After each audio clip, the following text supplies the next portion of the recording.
Hello, everybody. Welcome to the Gestalt IT Roundtable podcast. I'm Stephen Foskett here in Silicon Valley with a group of folks who are participating in the Cloud Field Day, Data Field Day combination here in lovely, what is it? What day is this? This is September, right? I don't know. It doesn't matter because the people listening are going to listen on a different day.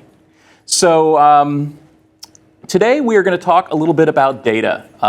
Data analytics, big data, what is it? It's one of those funny things that, me as a storage guy, I would like to say, I know all about data, right? Because data is just storage. In fact, I wrote a blog post just yesterday where I said the future of storage administration is to become data administrators. That's not the same thing, though. That's not the same thing that some of these other folks talk about. So here with me, we have some folks who were at Data Field Day in June last year. Joey and Karen. We've also got Stacia Varga, who was not there, but we would have wished that she was. But to kick things off, I want to actually turn to Nigel Poulton, who had a question. And are you ready to ask your question? Always. Always. Let's go. What is your question? So I don't know anything about data, right? I'm a former storage guy, and I don't know anything about data other than it's like pretty boring. No offense, Karen. But I'm reading a book at the moment called The Second Machine Age, which I highly recommend. It's very interesting, talks about the exponential growth and impact of technology on society. And in the book, the guy made a statement that statistics and statisticians is going to be one of the sexy jobs of the future, like of the next decade.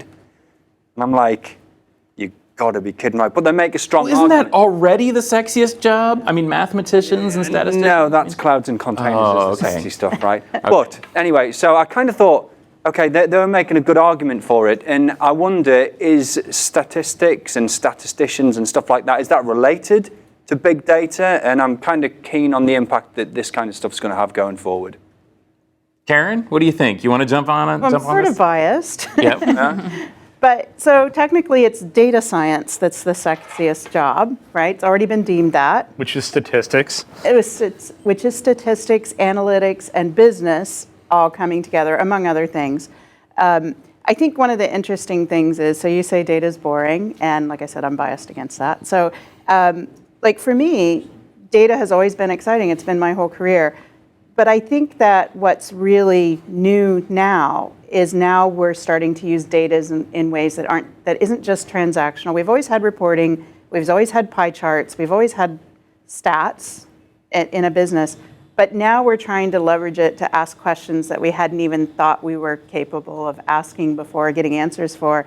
And it's because of the perfect storm of cloud scalability, of storage prices being less, of being able to scale out both compute and also having more tools and techniques to do things like predictive analytics.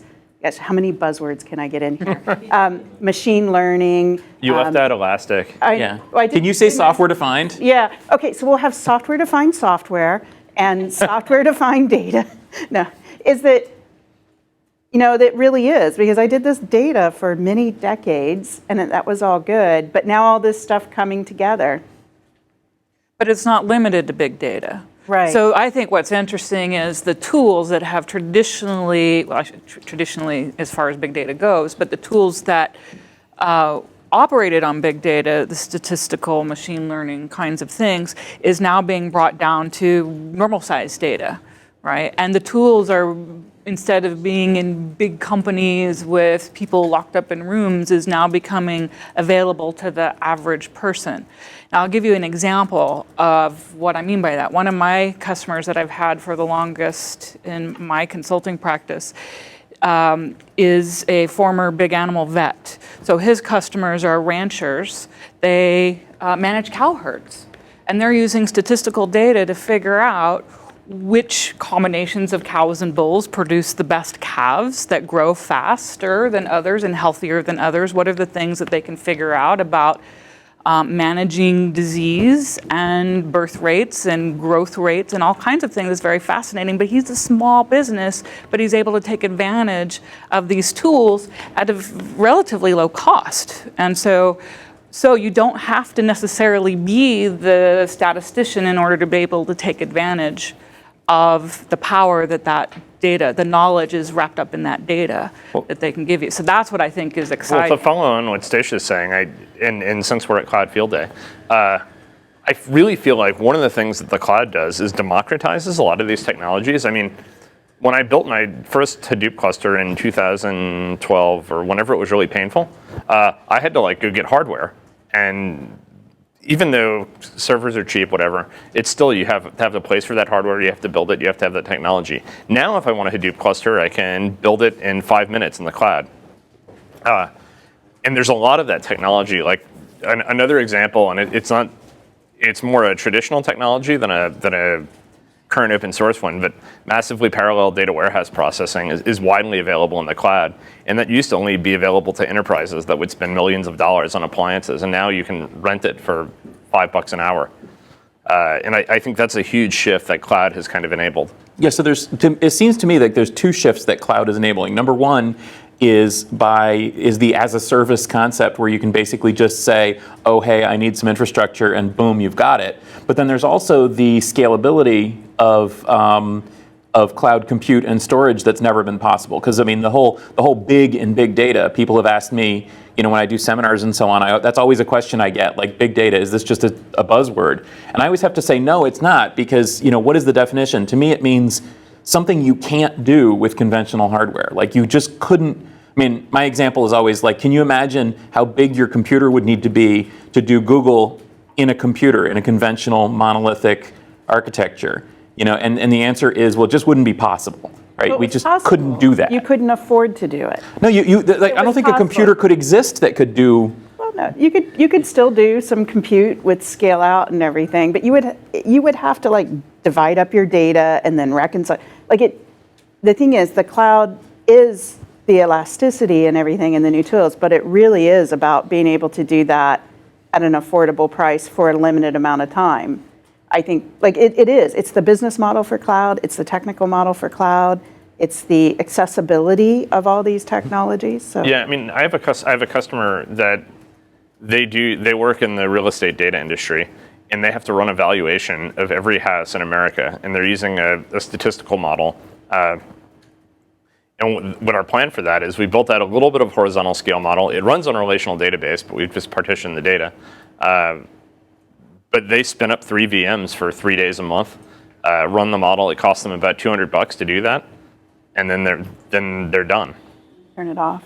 So they'll never spend as much money as it would cost to build that infrastructure. Right. That's right. Yeah. Hey, I don't want to hijack the discussion, right? But this is it's like meh. It's like, okay, we know what clouds do, and we're talking about how it's more accessible and stuff than it was before. What I want to know is, how is it going to change the world, though? What cool stuff is it going to do? So to go back to the book, some of the things it was talking about was saying how important data and statisticians and things have been in autonomous cars, in things like Siri, right? To be able to recognize natural speech and just to frickin' change the world that we live in, right? I'm not this is a good discussion, but for me, that's where the statistical part comes in, because all of those things are just machine learning algorithms. Self-driving cars, Siri, or Cortana, so Microsoft doesn't yell at me. All those things are machine learning algorithms behind the scenes, or you have a model, it sucks. You keep getting more data and more data behind it. You keep training that model and improving it, and that's all statistical analytic math under the hood. So is that different to big data then? Is that what you? No. So machine learning is a component in big data, and the thing that big data enables you with machine learning is it gives you a bigger sample size, so you can have a higher degree of certainty. I mean, think about Siri. How much voice is that system processing every day? That gives them an excellent sample size, so they can train their confidence interval quite high. Okay, so those are two things: Siri, autonomous cars, and things. Am I going to be able to one day talk to Cortana or Siri and tell it how I feel? And is it going to diagnose my illness? And can I do that? Am I going to be driving in my car and am I going to have sensors that are like, hey, you're about to have this happen to you, and is it going to make us be able to do space travel? I see you're about to have a heart attack. Would you like to go to the hospital? Yeah, but no, that's what I mean. There Like, is that. Like healthcare is also one of the, Yeah. so first of all, I think a lot of us here, like we just hate the term big data, but we're stuck with it because it's not a thing. Yeah. It's just a way of saying new stuff, but the technologies and the thoughts and the thinking and the newness of it, that's all real. It's just not a real thing. It's not one thing and everyone has 10 different definitions of it on the same day. But things like being able to apply this to, things like energy pipelines to predict failure. That might not change the world, but it might save some lives, and reliability of our infrastructure and having sensors in places so that you can choose all that. That's where I see it making a difference, plus also climate science. So, NASA and a lot of other organizations use big data. The other thing that changed, I think, from traditional ways is now even regular enterprises are using external data a lot more because it's available and because they can, whether it's open data or data they bought. And we're now seeing more data sharing so that everyone can do their jobs either less expensively or more reliability or with less risk. And so that's the changes that I see. And that's where, ultimately it's math and data and the technology to let people ask all those questions. But when you describe it as just data and stats, yeah, that doesn't sound that exciting to me. But it's all about the opportunities and, again, being able to ask questions that we wouldn't even have tried to ask before because it would have been too expensive or too impossible. what we are some couldn't of these have enough questions? data. So the ones I think about, because I can never think of the really sexy ones, but like corrosion of infrastructure. Like you have sensors. There are sensors now, they've been around forever, trying to estimate corrosion of pipelines and all of that stuff. Yeah, bridges and rail. Bridges, and, pipeline, Well, to and take everything. it back to your job, Yeah. mean time to failure on hard disk in Yeah, various that's a big situations. So, one of the things that's going on with cloud is, sorry to keep taking this back to cloud, but this interesting model, and you'll appreciate it. Obviously, the cloud provider wants to reduce power costs, so they only want to cool the data center as much as they absolutely need to.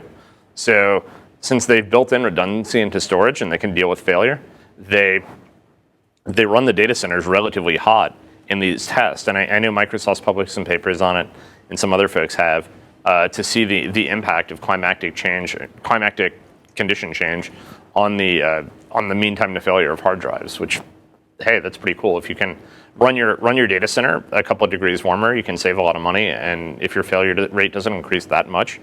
Mm-hmm.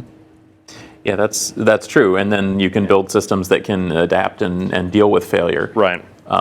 But yeah, I think that one of the questions that I just saw on Twitter here from Justin Warren, the question is, not everything, or the comment, not everything has to change the world. I think one of the interesting things is that a lot of this machine learning is going to change the world whether we want it to or not.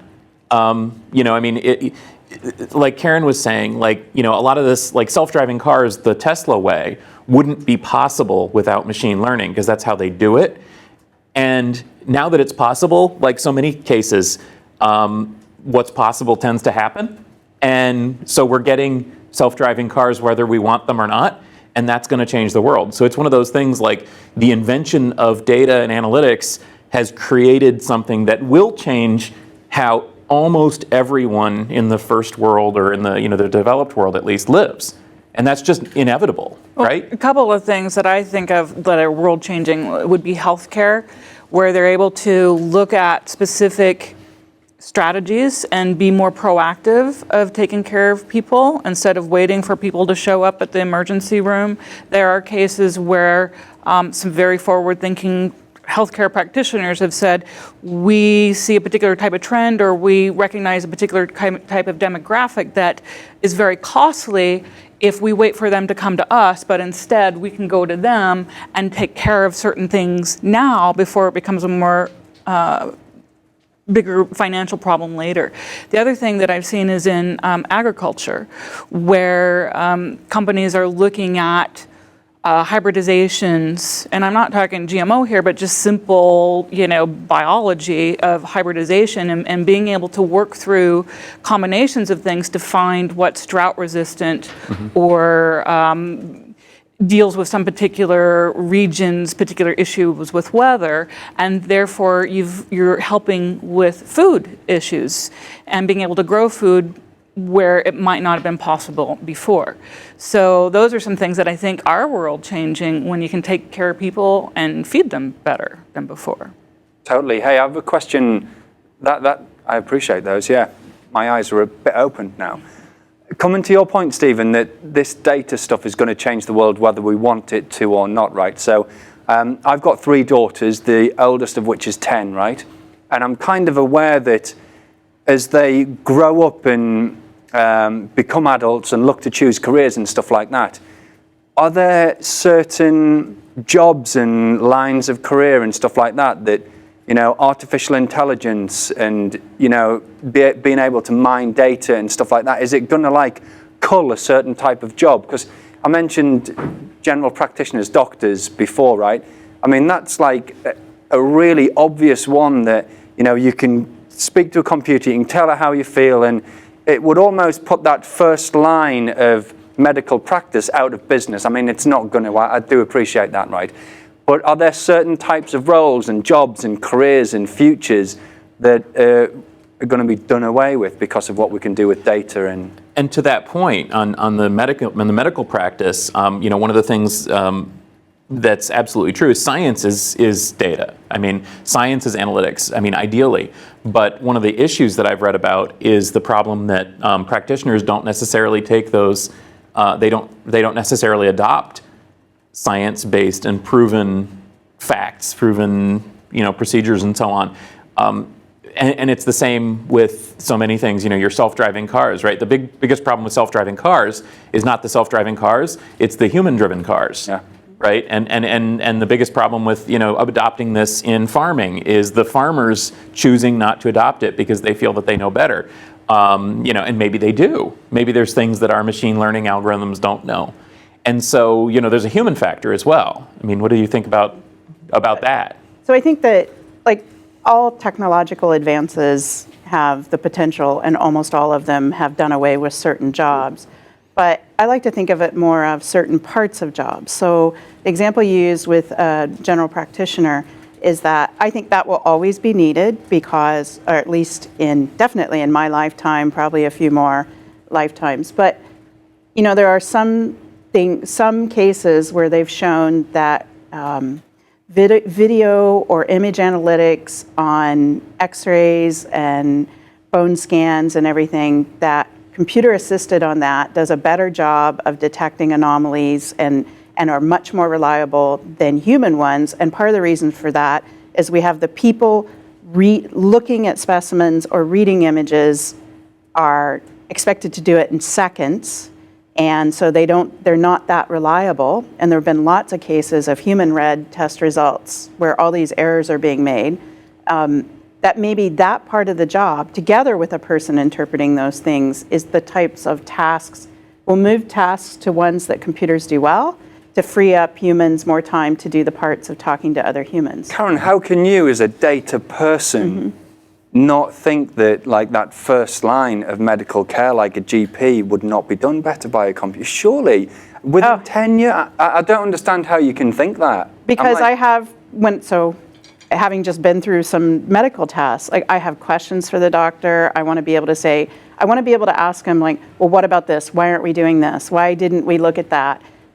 Is this the right test? And yes, eventually, maybe that's all automated, but I think about all of our jobs, even in IT, why don't we just have computers build computers and software build software?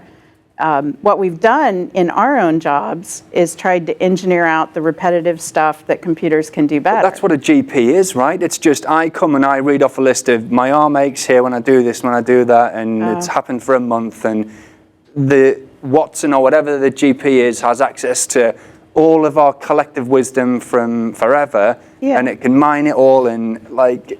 But they still have to ask me, are you willing to do this? Do you want to do this? Like, there's still a care part of it.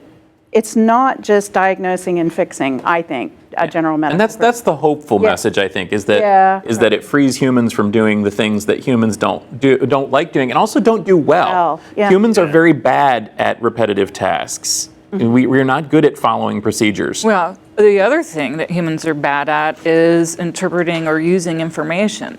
So there's been numerous studies that say that the computers will make better decisions than people will.